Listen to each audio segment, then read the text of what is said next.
we're on our way there. We need higher ambition.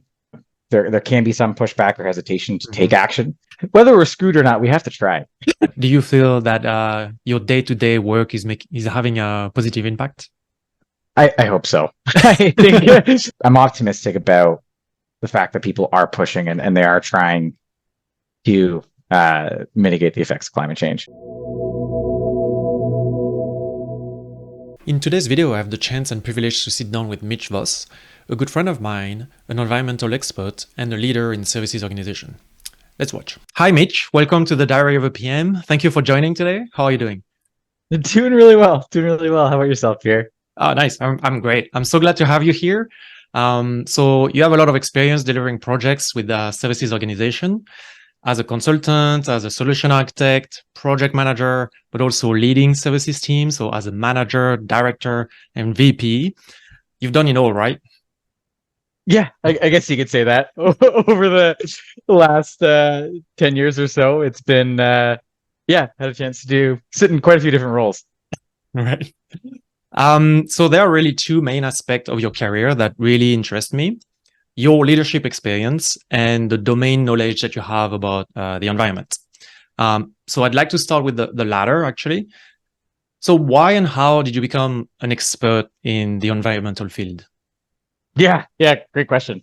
So I did my undergrad in environmental science and then did my master's in environmental applied science while actually working at the same time. And it's just something I've always been passionate about. Like anyone who knows me knows I love fishing. I love the outdoors. I love anything that gets me outside. And it was just something that I always had a real passion for. I like to tell the story too. I always would joke with my parents before that, I always really wanted to have a job that was outdoors. I always wanted to do something that was outside, and in my co-op, so going through school at University of Waterloo, did a bunch of co-op where I had jobs doing, environmental sampling, doing wastewater um, sampling collection, and in a lab as well. And come to find it, like after a little while, it was not the most glamorous of roles and not what I thought it would be. And it would always tell my parents, I'm never going to work in an office. I'm never going to be someone that has a 9 to 5 where I'm in the office every day. And lo and behold, I found my true passion in, sustainability software. And here I am. We're home office now, so it's a little different. But yeah, at that time, was going into an office every day. Yeah, definitely. So how does that all tie with consulting? So you were like sampling water, but why consulting in the end? Yeah, so it was funny. Before I joined the first software company that I did, I was actually a customer of them for a period of time. I had a chance to use the tool. I'd always really enjoyed working with software. I'd done a couple courses through school and things like that, and I always really liked it. It had been something I always had a passion for, and through working with that company and getting a chance to use the tool, got to know that team really well. And they had a posting for a consultant, and they were looking to hire somebody. And at that time, I was commuting pretty far for my master's courses, and the role was a little closer to school, so I would have a chance to move downtown at that time. And it was just something that made a lot of sense. And working there, I found out is something I really like to do. It's especially environmental and sustainability software right now. It's a really cool kind of merging of two passions that I have. Right. In the environment sustainability space with the software. It's I kind of found my niche and found what I've really enjoyed to do. Right. But what kind of projects were you working on, right? Like combining these two, consulting, software, and environmental. So what were the actual projects that you were doing? Yeah, another great question. The projects themselves were largely helping companies to figure out it. At that time, it was largely around when I first joined that company, was around their ISO 14001 programs. And it's something I had done in I'm gonna have industry. to stop you. What is that? Yeah, ISO 14001 is essentially an environmental standard. So it regulates, or it doesn't, not regulate it because it's voluntary that you join this program, but essentially it's the International Standards Organization. They set the requirements for an environmental management system for a company, saying that, a company that is deemed to have a strong environmental management system will have these qualities, or will have these and meet these set of requirements. It's not super prescriptive in the sense that, you need to reduce your carbon footprint, you need to do all of that. It's much more around like you have, environmental standard in place, you have a set of procedures, you do audits, you do all that sort of stuff. So at that time, it was really a big push for organizations to follow that, and it's actually embedded in quite a few different supply chains. So I was working for an automotive organization, and it was a requirement of customers, it was a requirement of vendors and supply chain that you had a 14001 system. And the software projects that I first did when joining that team was largely around applications and programs that would support those types of systems, as well as EHS programs in general. So we also had we worked on quite a few projects that were doing, injury, illness, and managing the forms, managing whole process with, in Canada we have WSIB. There's also OSHA in the US, being able to manage that whole process. Putting in corrective actions, putting in things to, prevent the injury, illness, and stuff like that. Was, kind of the core, a big part of the product that we offered. But the types of projects I was working on with Fortune 500s, as well as all the way through like small organizations as well, was really in the environmental space. So helping them set up, build out programs that would support the ISO 14001 program, as well as would help support and in later stages an application that would do their carbon footprinting. So focusing on scope 1, 2, 3 emissions, helping them collect, calculate, and automate their reporting as much as possible. And really, that's where I found my niche. Was something that I really enjoyed doing. Helping companies decarbonize is such a rewarding thing to do. I think there's a lot of companies now that talk a big game and have a lot of strategy around it, but to actually be able to calculate the emissions and say, hey, here's where you are today.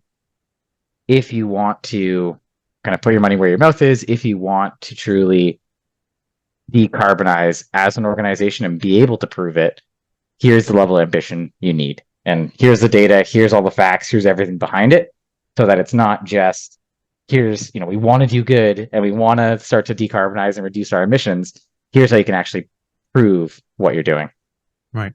So if I can summarize a little bit, so it's basically companies are coming to you, and they need a software to track that they are actually doing everything that they should be doing by the regulations, tracking their emissions, and then reporting these emissions to governmental bodies. But also the next target is to reduce those emissions, for the greater good, I guess. Yeah, absolutely. And that's one of the things that, software can only get you so far in this day and age. That software can pull the numbers, it can say, here's, according to all of your source systems, here's what your emissions are in scope 1, 2, 3. The part that I've really focused on and spent a lot of time on is that added value, or taking that data and presenting it back to clients on, here are for example, low-hanging fruit that you can tackle today to decarbonize.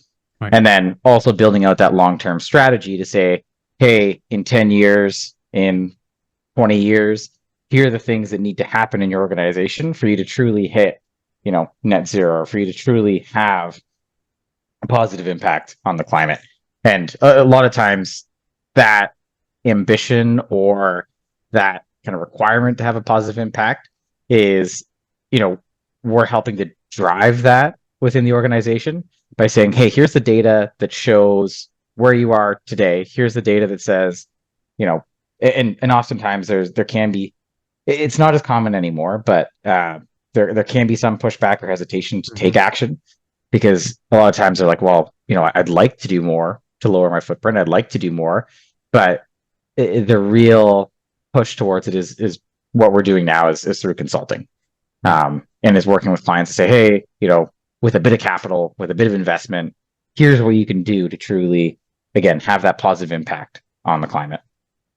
What is the like lately, let's say or maybe a bit in the past, but what is the most ambitious customer you've had? Like what, like did they have like really like impossible target? And I don't know if you went that far, but did you achieve that? Yeah, yeah. There's one that I've actually worked with them at three different companies now. They followed me from one software company, then to another consulting firm, and then back here where the company I'm at now. But they have set super ambitious 2030 and 2040 targets. Um, the 2030 target is like 100% renewable energy, and for their sector and industry, it is, you know, so hard for them to do that. Won't give like too many details about the organization and specifics about their program, for sake of anonymity. But they're in an industry that was hit super hard during COVID and had so many supply chain disruptions that it actually made a stronger argument for them too to focus on moving away from traditional thinking and traditional ways of operating Mm-hmm. and starting to decarbonize more as part of that too. And it was something that, you know, when that happened, they also set super ambitious climate goals that we've helped them achieve even in 2 years, you know, as much as 30% emissions reductions in their scope 1, 2, and 3, with targets to, you know, get to net zero by 2040, but interim target again of 2030 for 100% renewable. And we will probably hit 100% renewable. At least 80% is targeted by 2025, and then probably 100%, you know, 2028, 2029. Wow, that's amazing. I wish all companies would do that. Yeah, yeah, it's cool to see that there's definitely like leaders and laggards in the space. That there are certain organizations, and I think folks are coming to companies like ours or are decarbonizing for one of two reasons. You know, usually it's folks that really want to do well or have a positive impact based on maybe the space they're in or based on level of ambition that's usually set by the executive team. Mm-hmm. Or, you know, there's also which I mean it's good and it's bad. Things that are affected, like for example, by company valuations, are now more and more increasingly being affected by what we're seeing, for example, in like physical and transitional risk for climate. That, you know, if you're a company that has a lot of real estate in Florida, probably not the best place to maintain a lot of assets there, and it's something that, you know, there's a real element of risk that the companies are trying to mitigate and trying to a evaluate that and b, you know, have an impact on it and see what they can do in the space. Right, right. What are the type of companies, like you kind of started to go there, but what are the industries and the type of companies that are looking for environmental solutions? All sorts. It used to be that, you know, it was the heavy emitters or heavy polluters were the ones that, you know, would, and again, largely because of regulation, they would have to report their emissions year over year. You know, in the US, it would typically go to the EPA. In Canada, it goes to Environment Canada. There's, you know, all sorts of governing bodies around the world that require heavy emitters to report their emissions. More and more, that script has definitely flipped, where companies, and so I would say most Fortune 500s, if not all of them, are now tracking their emissions and knowing where they stand. And a large part of this is the advent of ESG and what we've kind of seen with that movement there. You know, you have groups like Sustainalytics and others that, you know, it can actually affect a company's bottom line and their valuations based upon how they're doing with ESG. And that all being said, you know, the folks that are coming to us, you know, definitely in the enterprise space, you see Fortune 500s, you see any sort of industry there. You know, anyone from manufacturers to food and agriculture to, you know, industrials, utilities, anything like that. The big space we've seen a lot of pickup though lately is the financial sector. That, you know, people like banks, Right. people like private equity, VCs, folks that are giving out money now want to know, for example, the level of risk that they're taking on by investing in various organizations, as well as how they're performing and what they're saying about ESG. And so when they're lending out the money, they need to know, for example, all the emissions that are associated with this organization. Where are they located? What sort of assets do they have? And again, what are they exposing themselves to by providing that funding? And for us, it goes into what's called scope 3 emissions. So you have scope 1, 2, and 3 emissions. Your scope 1 and 2 emissions are your direct and indirect emissions. So colloquially, we'll say, scope 1 is burn. So think about it, anything that you're burning natural gas to heat a building. You're, burning fuel to run a car, whatever it might be. Those are going to be your scope 1 emissions. Your scope 2 is buy. So that's everything that someone else is emitting, and then you're purchasing it typically, or it's your indirect emissions. So, there's a coal-fired power plant. You're getting the electricity from that. It's going to be your buy emissions. And then the third category or third scope, scope 3 is essentially anything in your value chain. And that is the big piece of the puzzle that our systems, most systems are looking to solve. That you need large amounts of data. Think about the emissions from your supply chain. You need to know where a product came from, how it was manufactured, how it got to your door. And all that needs to be stored in one central system. And, really the only way to do that in a meaningful way is through software.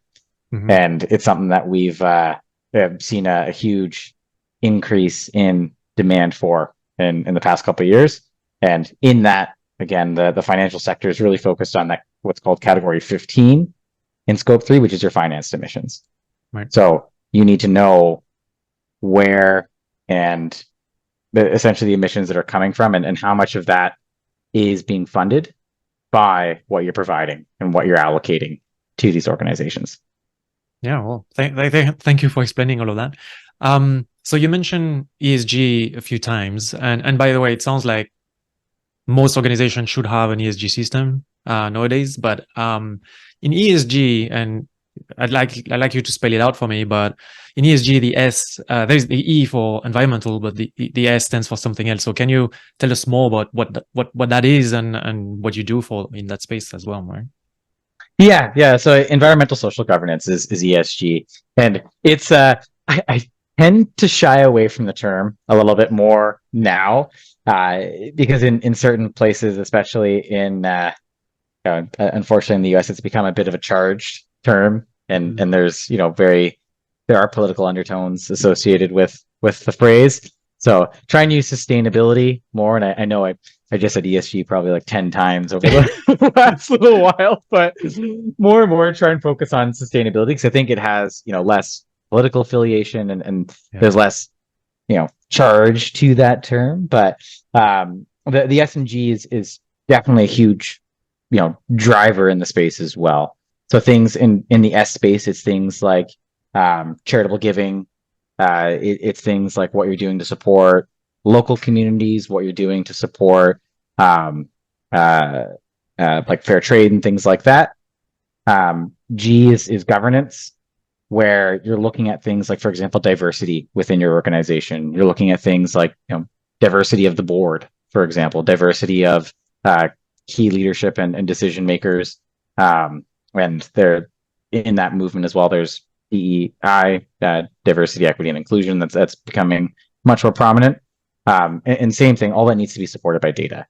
You can say, yes, we believe we're a diverse workforce, or yes, we believe in, and unless you can actually prove that with data, prove that with numbers. And how we typically engage and work with folks is with integrating with their HR systems, for example, to see folks that are identifying if it's voluntary reporting, quite typically pulling that data in and then showing what that looks like for their organization and how they compare to others. Being able to say, a workforce of your size, we might typically expect X, Y, Z. And here's where you stand, and here's things that you can do potentially to help promote things like diversity or charitable giving. Excuse me, is another really common one where, evaluating where they stand today and what are their opportunities to improve. So saying, there's all sorts of organizations, and we have partners in our network that can really help organizations in that space. Again, depending on what they do and what their industry and business is, we can connect them with folks that, and this is all done through professional services and consulting. For anyone that wants to improve in that, we kind of connect them wherever they need to go. Okay. Yeah, that's great. So do you feel, it's probably an obvious question, but do you feel that your day-to-day work is having a positive impact? I hope so. I think that's one of the things that I really like about this space and the work in the space is, for example, we're working with a client that was really trying to get renewable energy in Southeast Asia, which is a very, very hard thing to do right now. And reason is, we were able to use all the data, use everything from their source systems and all the utility bills and everything to calculate their emissions footprint and say, hey, you've got a really big hotspot here.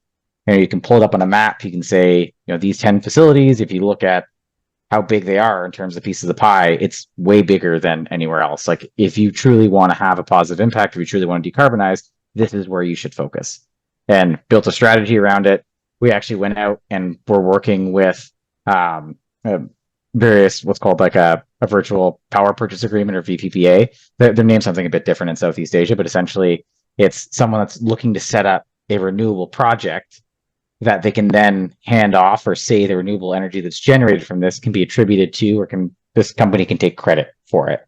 And we were actually able to set up a huge solar installation and a wind farm in Southeast Asia based on the data, based on what we had pulled together to, actually help this organization move over to renewable energy. And to be able to see that and, actually see the project come up off the ground and begin because we had done all this work is super rewarding. Yeah, that's incredible. All right, I have a more maybe serious question. Do you think we have a chance at saving the planet, or are we screwed?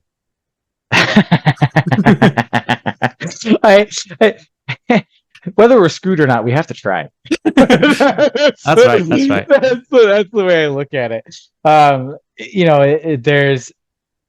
There's a lot of really condemning research kind of coming out from IPCC, and there's always going to be, especially with this issue, it is super politically charged. So I take a lot of things that come from the media and whatever else with a grain of salt. But what I truly rely on and lean on is academia and what's coming from NGOs and things like that have a strict and one of those is IPCC, or the Intergovernmental Panel on Climate Change. That reading their last report and having to go through it just to know kind of what the state of play is, it's pretty alarming. And I mean, even look at, and we're starting to see more and more evidence of it. Even look at the prevalence of wildfires that we're seeing, like in the past little while. Look at, and I was actually just in BC, and we were affected by the wildfires there as well. And we're going to continue to see that more and more. The storms and things like that will only increase, and the science right now is saying that to truly limit the effects, we've got to limit global warming, and it used to be to 2 degrees. The increase in average temperature is, if we limit it to 2 degrees, we'll see minimum effects. We're already pushing towards that. The next push. So there's another group called the Science Based Targets Initiative, which is working with industries, working with organizations to push them to mitigate, limit the effects of climate change. And now they're saying, hey, based on the latest science, we're on our way there. We need higher ambition.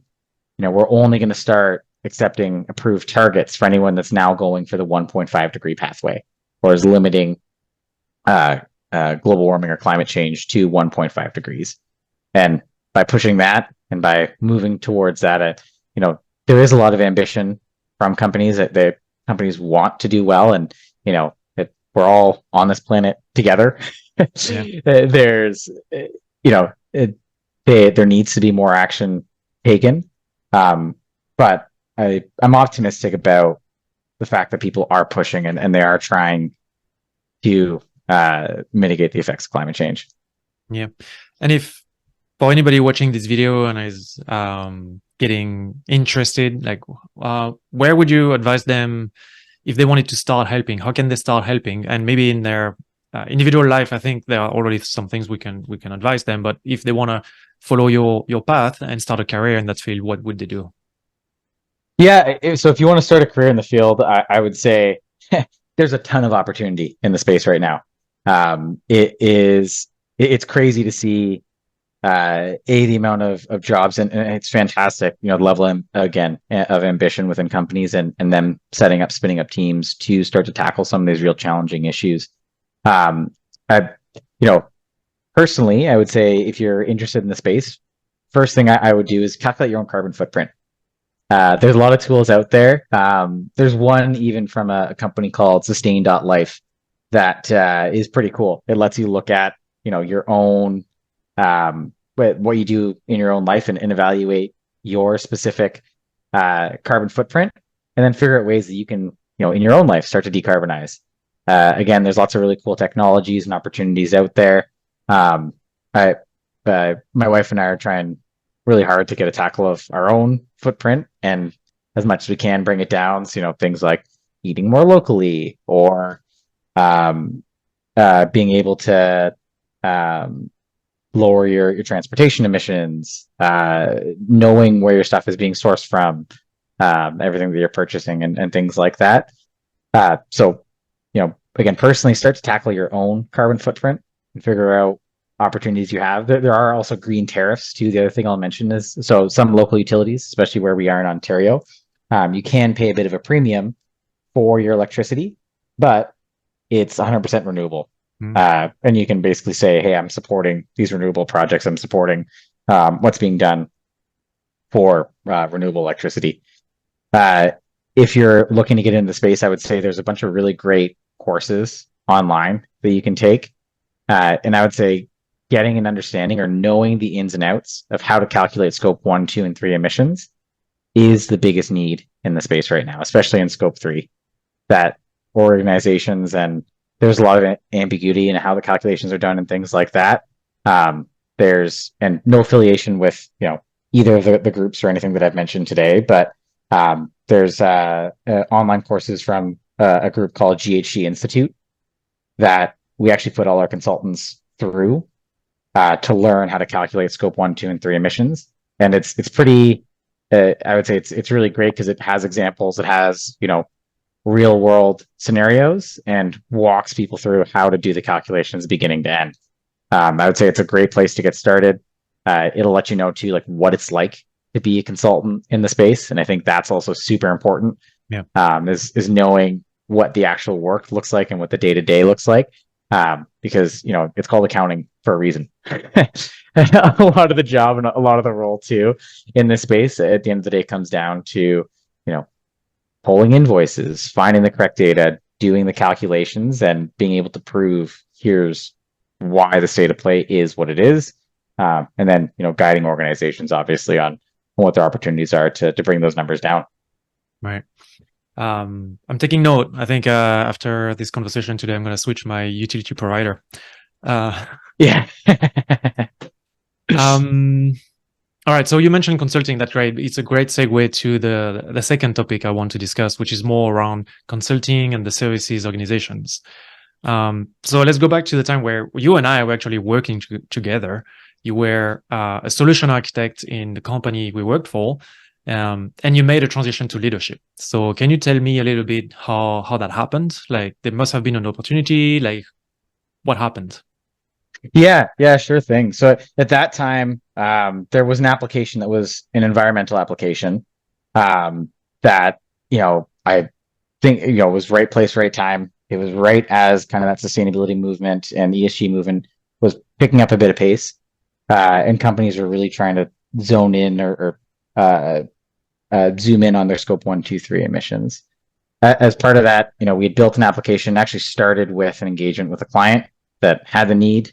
I, at that time, being a solution architect, was able to identify it and pull in people from both product and our chief solution engineer, I believe his title was, but I would call him jack of all trades that could build anything and anything in the system or anything and everything in the platform and system. And we built a tool for them. That's where kind of the whole push down that road started. Through identifying that opportunity, it was just me and him doing sales, support, implementation, everything. And it kind of took off from there. At that time, I was traveling a ton too, because it would be figured out, with all the sales that came through, we could implement a company in 5 days, and it's like perfect. We could do implementation, training, everything in 5 days. It's like perfect. I'm going to book 5 days with each client. We're going to do the implementation, and then I'm going to book my flight for the Monday or 2 weeks from now to the next client on that Friday. So that process was really great to be able to do it, super lean and be really scrappy. But an opportunity came up where the company we were working for had purchased an environmental organization that had a bit of capacity and would be a great fit for the tool. Essentially the opportunity to be a consulting manager down there came up, and they asked if I'd be interested, and I went down there to basically train that team up on the tool, kind of lead and guide a team to do that. And it was really exciting times. Right. Going from an individual contributor to, especially because I had known that team and had been working with them for quite a while, is also a super challenging aspect of it. Kind of going from peer to manager is always a struggle. Yep.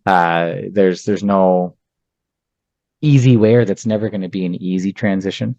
But I think that team was fantastic. A team of rock stars that made it super easy to do that transition and to help build out that the capabilities in the platform with that organization. So I think it was an exciting challenge, and that team is still crushing it. So it worked out well. And so you mentioned down there, for everybody watching, is because he's referring to the States and we live in Canada. So how was that transition? Can you tell us a little more? How long did it really take for you to be comfortable as a consulting manager? I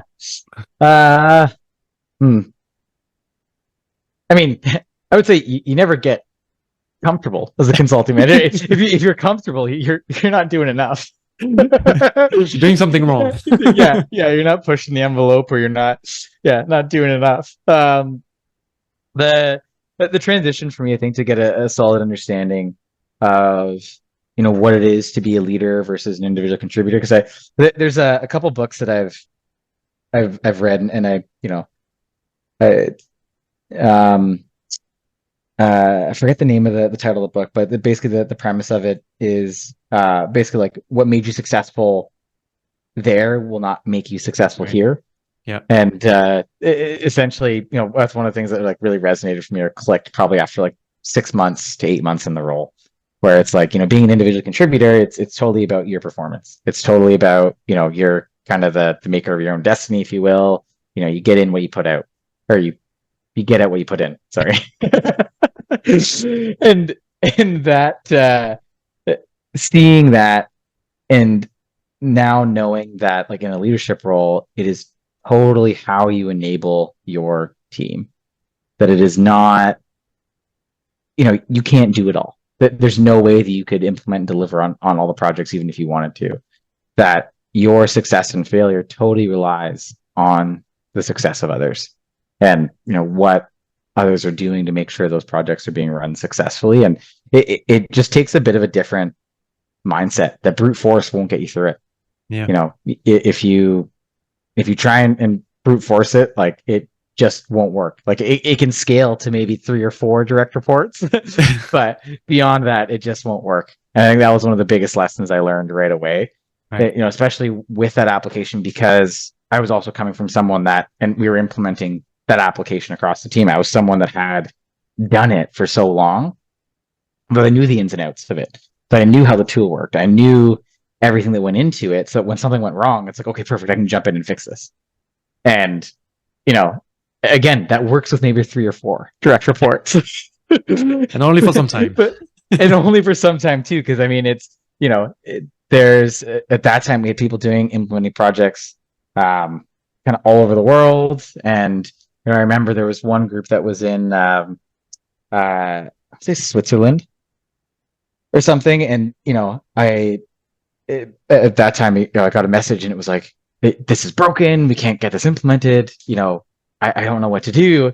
And I remember logging on at like 11 o'clock at night, jumping in to fix it, and, going to bed at like 4 to get into the office, the next day at 8 o'clock and like, now help with the next escalation, help with the next thing that was going on.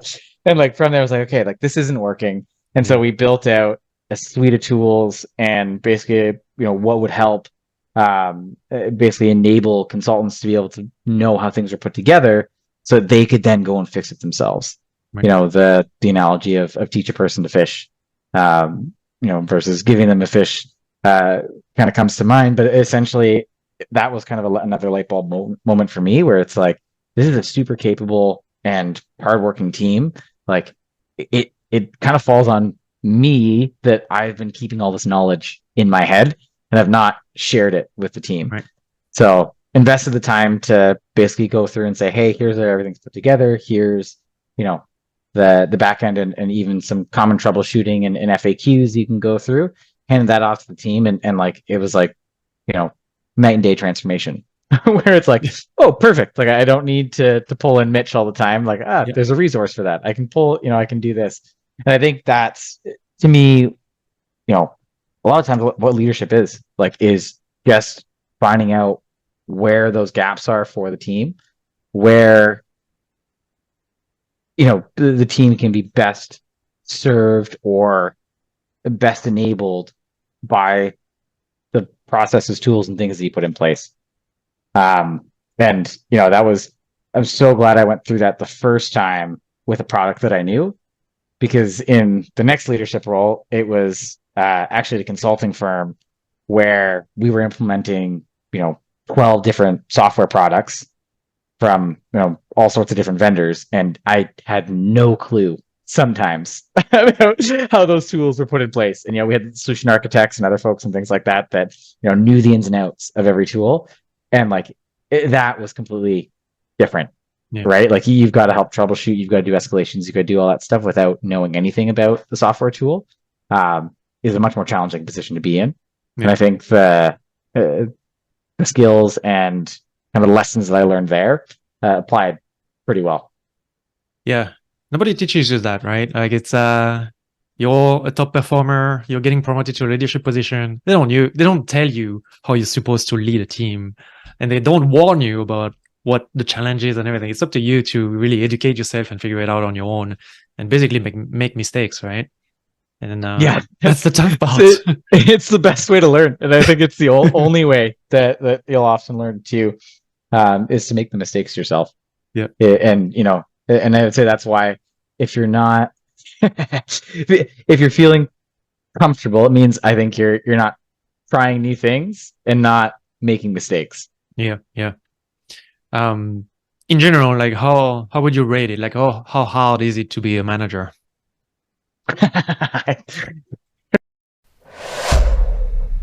I know you want to see more of Mitch, but you'll have to come back next week. And in the meantime, if you enjoyed this video, please leave it a like, subscribe to the channel, or leave a comment in the section down below.